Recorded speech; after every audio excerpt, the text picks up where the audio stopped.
뉴스포인트 순서입니다. 지난 추석 연휴 동안 전남에서는 안타까운 사건, 사고가 잇따랐습니다.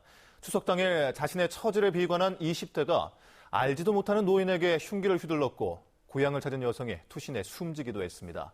김진선 기자와 함께 사건, 사고 뒷이야기를 정리해보겠습니다. 김 기자, 안녕하십니까? 네, 안녕하세요. 목포의 한 아파트에 침입한 20대가 혼자 사는 할머니에게 흉기를 휘두른 사건이 있었는데 이게 어떤 내용입니까? 네, 사건이 발생한 건 지난 15일 추석 당일이었습니다. 이 목포시 상동의 한 아파트에서 혼자 사는 72살 박모 할머니의 집에 모르는 남성이 침입해 피습한 건데요. 이 당시 박 할머니가 사는 아파트의 현관문이 열려 있었고 할머니는 화장실에 있었는데 29살 박모 씨가 갑자기 침입해서 흉기를 휘두른 겁니다. 이 놀란 박 할머니가 소리를 크게 질러서 이웃의 도움을 요청하자 박 씨가 그대로 달아났는데요. 이 과정에서 할머니가 발을 흉기에 찔렸지만 생명에는 지장이 없는 상태입니다. 박 씨는 범행 나흘 만에 경찰에 붙잡혔습니다. 네. 근데 경찰 조사에서 확인된 것이 박 씨가 혼자 죽기가 억울하다면서 그동안 여러 차례 범행 대상을 물색해 왔다고요? 네, 박 씨는 당시 피해자한테 금품을 요구하지 않았습니다. 이 살인이 목적이었다는 건데요. 박 씨는 추석인데 직업도 없고 돈도 없어서 누군가를 먼저 죽인 뒤 자신도 죽으려고 했다고 경찰에 진술했습니다. 실제로 박 씨는 조선소 하청업체에서 일해오다가 지난 5월 실직한 뒤 게임을 하면서 집에서 지내왔습니다. 이 좀비를 흉기로 죽이는 내용의 게임인데요. 네. 하루 10시간 가까이 몰두해왔던 것으로 드러났습니다. 자신의 처지를 비관해서 자살을 마음먹고 또 그에 앞서서 살인을 결심했던 박 씨는 집에서 흉기 2자루를 준비해서 자신의 아파트 주변에서 범행 대상을 물색했습니다. 아파트 꼭대기층까지 엘리베이터를 타고 올라간 뒤에 이 계단으로 내려오면서 문이 열리거나 이 창문이 열려 있는 집들을 찾으면서 내려왔다고 하는데요. 한 단지에서 30여 곳을 살펴봤지만 이 문이 잠겨 있거나 사람이 많아서 범행 대상을 찾는 데 실패하자 다른 동으로 들어갔고 현관문이 열려 있던 박 할머니의 집이 대상이 된 겁니다. 네. 이 박 씨는 정신병력이나 전과는 없는 것으로 확인됐는데요. 경찰은 살인미수 혐의로 박 씨를 구속했습니다. 네, 안타까운 사고였습니다.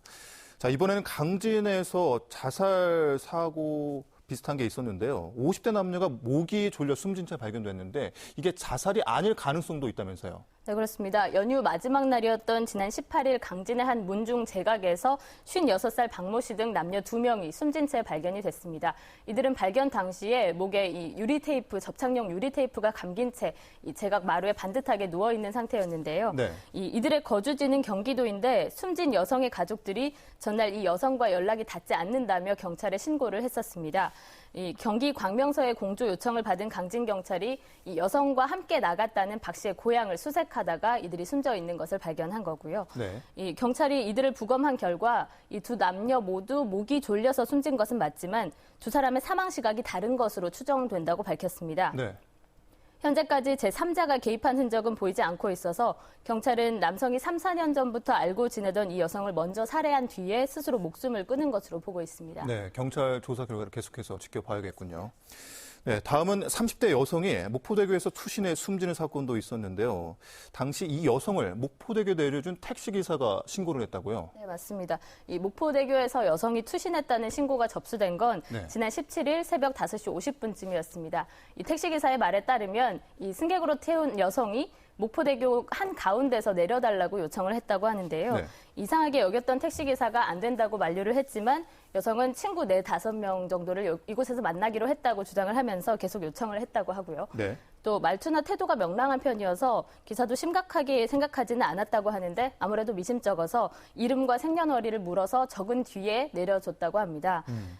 하지만 혹시나 해서 다리 끝 지점에서 차량을 돌려서 돌아와 봤더니 이미 이제 신발만 남아있었던 상황이었고 네. 경찰에 신고를 한 겁니다.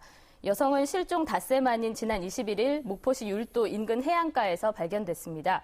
이 목포가 고향인 30살 강모 씨였는데요. 어린 시절 복지시설에서 자라다 수도권으로 거주지로 옮겼는데 추석을 새로 고향을 찾았던 것으로 보입니다. 해경은 강 씨가 최근 복지시설에서 함께 자랐던 절친한 친구와 다투었던 것이 원인인 것으로 보고 정확한 경위를 조사하고 있습니다. 네, 김지선 기자 수고 많았습니다.